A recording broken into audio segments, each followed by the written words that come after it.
আসসালামু আলাইকুম। প্রিয় দর্শক, অন্য মঞ্চের আলাপচারিতায় আপনাদের সকলকে আমন্ত্রণ জানাচ্ছি। একটি ভিডিও সোশ্যাল মিডিয়ায় দ্রুত ছড়িয়ে পড়েছে। ভিডিওটি হলো ভারতের India.com নামে একটি নামী মিডিয়ার। সেখানে দাবি করা হয়েছে বাংলাদেশে এই প্রথমবার প্রবেশ করেছে ইসরায়েলের এজেন্ট, মানে ইসরায়েলের যে গোয়েন্দা সংস্থা মোসাদ, সেই মোসাদের গোয়েন্দা এজেন্টরা প্রবেশ করেছে ইসরায়েলে। একই সঙ্গে বলা হচ্ছে শেখ হাসিনার দেশে ফেরার প্রশ্নেও নাকি ইসরায়েলের কৌশলগত আগ্রহ তৈরি হয়েছে। এই দাবিগুলো কি সত্যি? এই মুহূর্তে সৎ উত্তর হলো আমরা জানি না, কারণ এই দাবির স্বাধীন নির্ভরযোগ্য আন্তর্জাতিক নিশ্চিতকরণ এখনো প্রকাশ্যে আসেনি। কিন্তু এখানেই আলোচনা শেষ হয়ে যায় না এই কথাটা বললেই, বরং এখান থেকে শুরু হয় আরো বড় একটা প্রশ্ন। কারণ ভূ রাজনীতিতে এমন বহু ঘটনা রয়েছে যেগুলো প্রথমে গুজব বলে উড়িয়ে দেয়া হয়েছিল, পরে আংশিক বা সম্পূর্ণ সত্যি বলে প্রমাণিত হয়েছে। আবার অসংখ্য আলোচিত তথ্য শেষ পর্যন্ত সম্পূর্ণ ভিত্তিহীন প্রমাণিত হয়েছে। সুতরাং একজন দায়িত্বশীল বিশ্লেষকের কাজ হলো গুজবকে সত্যি বলা নয়, জল্পনাকে সত্যি বলা নয়, আবার যেটা সম্ভাব্য প্রশ্ন, যুক্তিগ্রাহ্য প্রশ্নকেও চাপা দেয়া নয়। আজ আমরা সেই আলোকেই বিচার করব এই প্রশ্নগুলো। প্রথম প্রশ্ন, বাংলাদেশ হঠাৎ এত গুরুত্বপূর্ণ হয়ে উঠল কেন? 10 বছর আগেও দক্ষিণ এশিয়ার কৌশলগত আলোচনায় বাংলাদেশকে অনেকেই একটি সীমান্তবর্তী দেশ হিসেবে দেখতেন। আজ পরিস্থিতি বদলে গেছে, কারণ একদিকে বঙ্গোপসাগর, অন্যদিকে ভারতের উত্তর পূর্বাঞ্চলের প্রবেশদ্বার, আরো আছে চট্টগ্রাম ও মংলা বন্দর, ইন্দো প্যাসিফিক কৌশল, চীনের বেল্ট অ্যান্ড রোড উদ্যোগ, ভারতের অ্যাক্ট ইস্ট নীতি। সব মিলিয়ে বাংলাদেশ এখন আর শুধু বাংলাদেশ নয়, এটি একটি ভূ রাজনৈতিক সংযোগ স্থল, যেখানে একসঙ্গে আগ্রহ রয়েছে ভারতের, চীনের, যুক্তরাষ্ট্রের, জাপানের এবং পাকিস্তানের, এছাড়াও বিভিন্ন আঞ্চলিক শক্তি, মায়ানমার, এদেরও। এই বাস্তবতা অস্বীকার করার উপায় নেই। এবার আসি ইসরায়েলের প্রসঙ্গে। বাংলাদেশের সঙ্গে ইসরায়েলের পূর্ণ কূটনৈতিক সম্পর্ক নেই, কিন্তু তাই বলে কি ইসরায়েলের বাংলাদেশের সম্পর্কে কোনো আগ্রহ নেই? এমন কথা বললে পুরোটা খুবই ভুল বলা হবে। বিশ্বের প্রায় প্রতিটি বড় গোয়েন্দা সংস্থা, তা ভারতের র হোক, আমেরিকার CIA হোক, M16 হোক, মোসাদ হোক, পাকিস্তানের ISI হোক, যে কেউ, যেসব অঞ্চল তাদের নিরাপত্তাকে প্রভাবিত করতে পারে সেসব সম্পর্কে এরা তথ্য সংগ্রহ করে, তার চেষ্টা করে। এটা কোনো ব্যতিক্রমী ঘটনা নয়, এটি আন্তর্জাতিক রাজনীতির স্বাভাবিক বাস্তবতা। তাহলে হঠাৎ বাংলাদেশ কেন আলোচনায়? এর একটি কারণ হলো হামাস প্রসঙ্গ। কিছুদিন আগে ভারতের জন্য নিযুক্ত ইসরায়েলের রাষ্ট্রদূত প্রকাশ্যে উদ্বেগ প্রকাশ করেছেন যে হামাস সংযুক্ত নেটওয়ার্ক নিয়ে বাংলাদেশ ও পাকিস্তানের উপরে নজর রাখা হচ্ছে। এই বক্তব্য তিনি করেছেন প্রকাশ্যে, কোনো গোপন নয়, এটা কোনো গোপন তথ্য নয়। এখন প্রশ্ন হলো, যদি কোনো রাষ্ট্র সত্যি বিশ্বাস করে যে তার নিরাপত্তার বিরুদ্ধে সম্ভাব্য নেটওয়ার্ক কোথাও সক্রিয় রয়েছে বা সক্রিয় হতে পারে, তাহলে তারা কি করবে?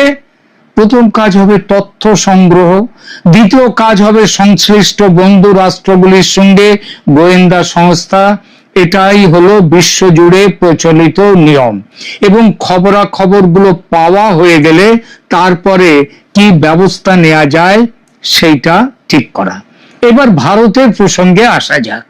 ভারত ও ইসরায়েলের সম্পর্ক গত 2 দশকে অনেক গভীর হয়েছে, বিশেষ করে প্রতিরক্ষা, সন্ত্রাসবাদ দমন, নজরদারি, প্রযুক্তি এবং গোয়েন্দা সহযোগিতার ক্ষেত্রে।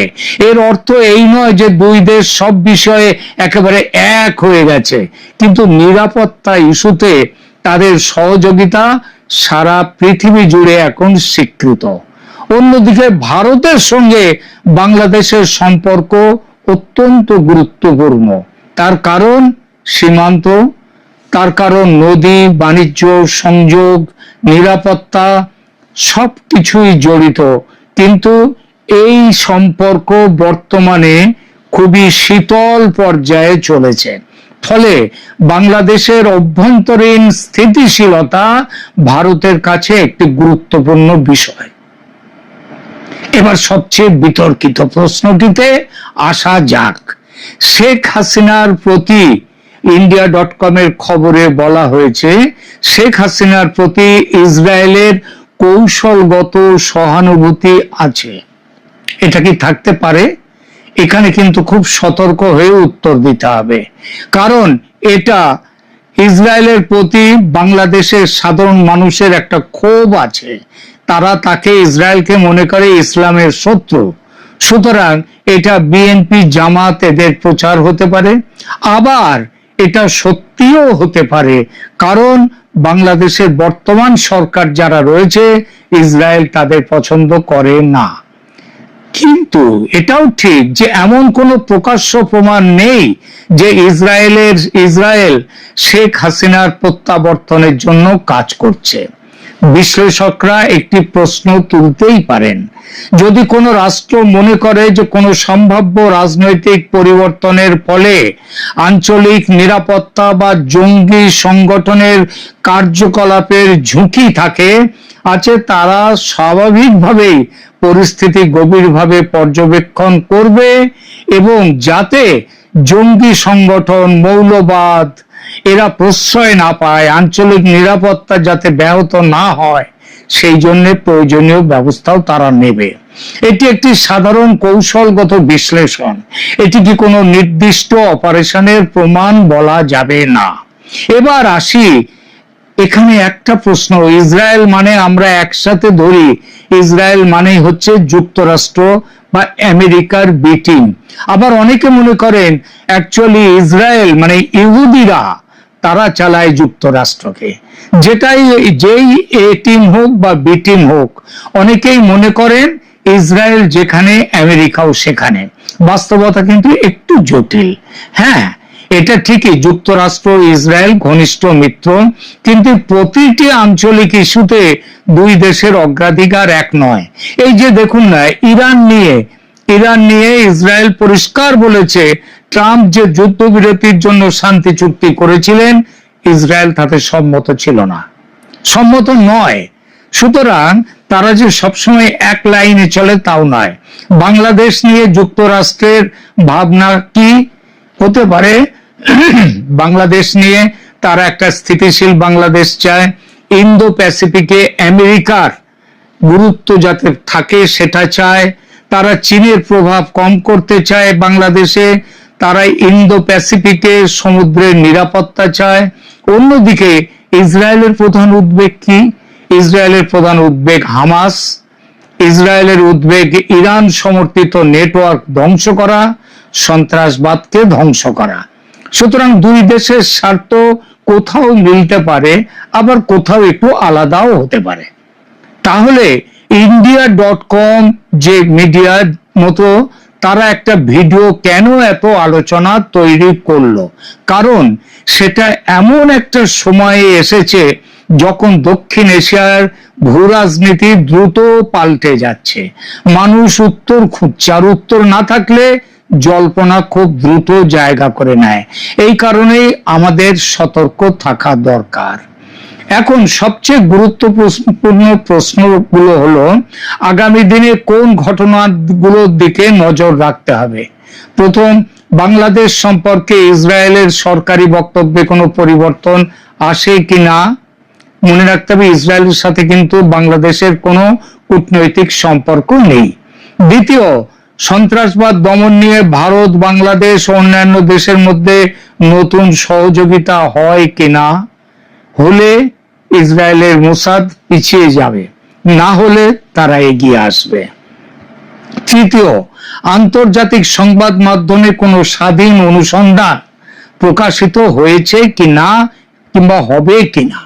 চতুর্থ, বাংলাদেশের অভ্যন্তরীণ পরিস্থিতিতে নতুন কোনো প্রবণতা দেখা যায় কিনা? এই চারটি বিষয়ই ভবিষ্যতের অনেক প্রশ্নের উত্তর দেবে। তাহলে আলোচনার শেষ করি।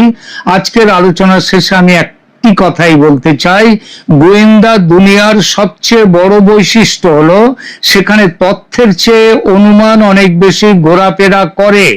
তাই কোনো দাবিকে প্রমাণ ছাড়া সত্যি বলে ধরে নেওয়া যেমন ভুল, তেমনি কোনো প্রশ্নকে আলোচনা থেকে বাদ দেওয়াও বুদ্ধিমানের কাজ নয়। কারণ আজকে যেটা দেখা যাচ্ছে না কিন্তু পর্দার আড়ালে ঘটে যাচ্ছে, সেটা দৃশ্যমান হয় বেশ কিছুদিন পরে। আমাদের কাজ তাই হলো প্রমাণিত তথ্যকে প্রমাণিত তথ্য হিসেবে দেখা, বিশ্লেষণকে বিশ্লেষণ হিসেবে দেখা, আর ভবিষ্যতের সম্ভাবনাকে সম্ভাবনা হিসেবে বিবেচনা করা। হয়তো কয়েক মাস পরে নতুন তথ্য সামনে আসবে, হয়তো আজকের অনেক প্রশ্নের উত্তর সেদিন মিলবে, আবার এটাও হতে পারে আজ যে জল্পনা চলছে তার বড় অংশই ভুল প্রমাণিত হবে একদিন।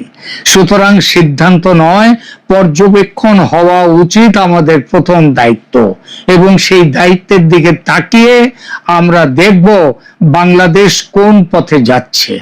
যদি দেখা যায় যে বাংলাদেশ চীন এবং পাকিস্তানের দিকে অনেকটাই ঝুঁকে পড়েছে, নিশ্চিতভাবে সেটা ভারতের স্বার্থের যেমন বিরোধী, তেমনি ইসরায়েলের স্বার্থেরও বিরোধী। আবার সেটা ততটা বিরোধী না হলেও অনেকটা বিরোধী মার্কিন স্বার্থেরও। সুতরাং অনেক কিছুই ঘটতে পারে, সত্যি হতে পারে। ইসরায়েলি এজেন্টরা বাংলাদেশে আসতে পারে, ঢাকায় আসতে পারে, আবার নাও পারে। আসার সম্ভাবনা আছে, বর্তমান পরিস্থিতিতে সে সম্ভাবনাটা কিঞ্চিত বেশি। এখানেই শেষ করছি। কেমন লাগলো এই ভিডিওটি আপনাদের? যদি আপনাদের নতুন করে ভাবতে বাধ্য করে তাহলে অবশ্যই আপনাদের মতামত কমেন্টে লিখুন, এবং ভিডিও সাবস্ক্রাইব করুন, লাইক দিন, সাবস্ক্রাইব করুন। ধন্যবাদ।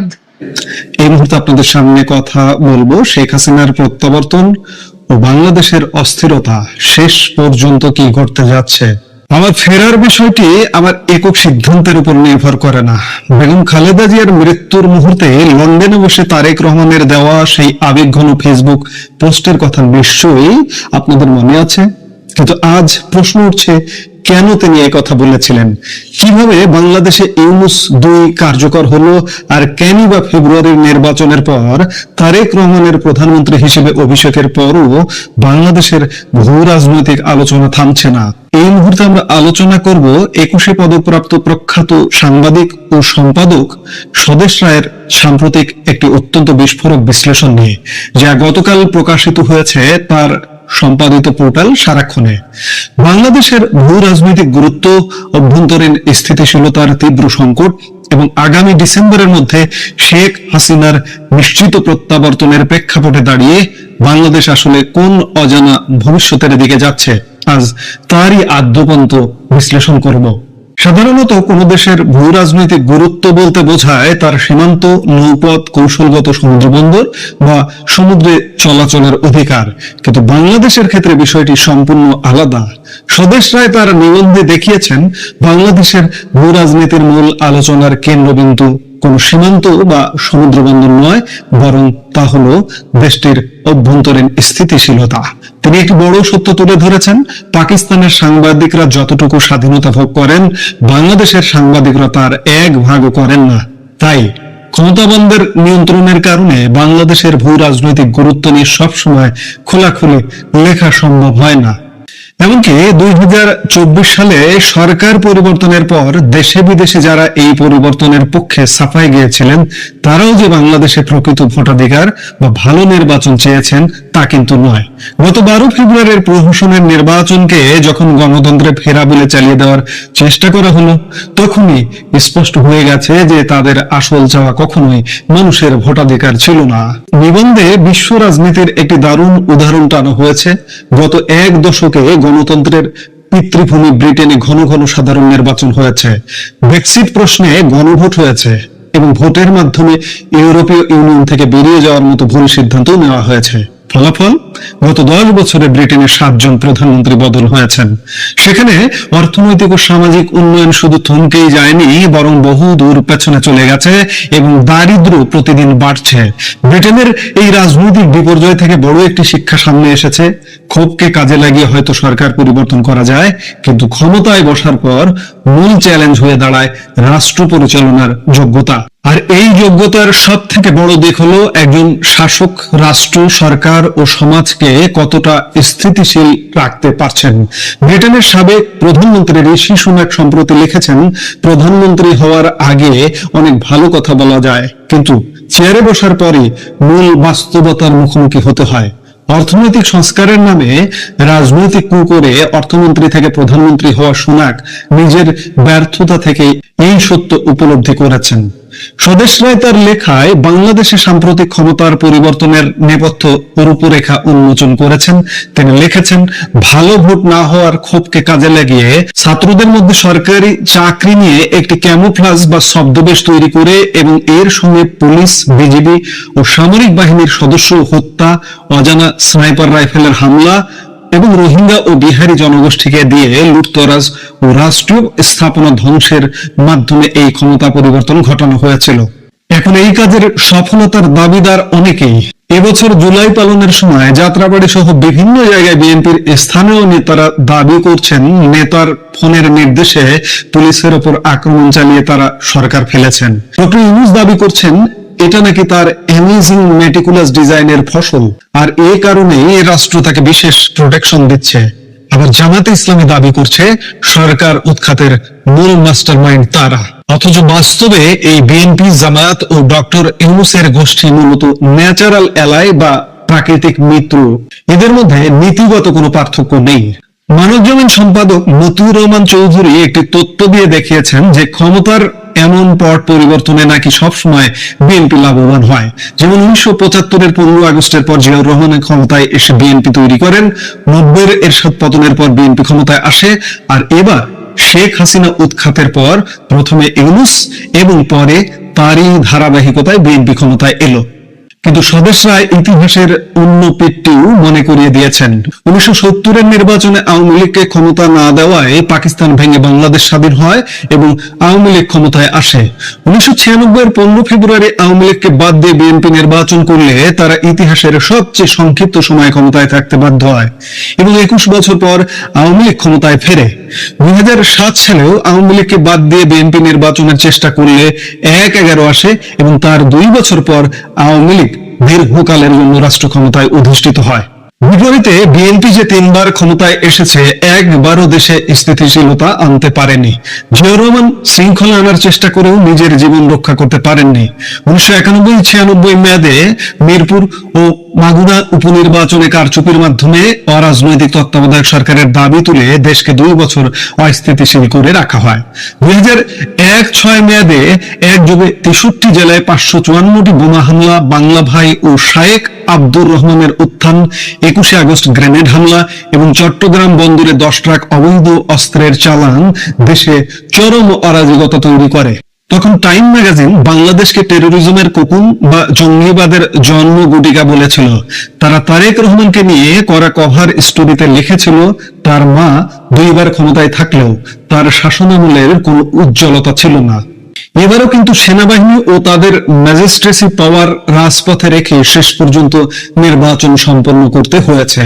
মে মাসের 30 তারিখ পর্যন্ত সেনাপ্রধানের নির্দেশে সেনাবাহিনী মাঠে ছিল। আবার 22 থেকে 30 জুন পর্যন্ত 3 মেট্রোপলিটন সিটি সহ 6টি জেলায় সেনাবাহিনী নামাতে হয়েছে। এর 2 সপ্তাহের মধ্যে আইএমএফ সতর্কবার্তা দিয়ে জানিয়েছে বাংলাদেশের জিডিপি প্রবৃদ্ধি কমে 3.5% নামবে এবং এভাবে চলতে থাকলে তা 3% নিচে নেমে যাবে।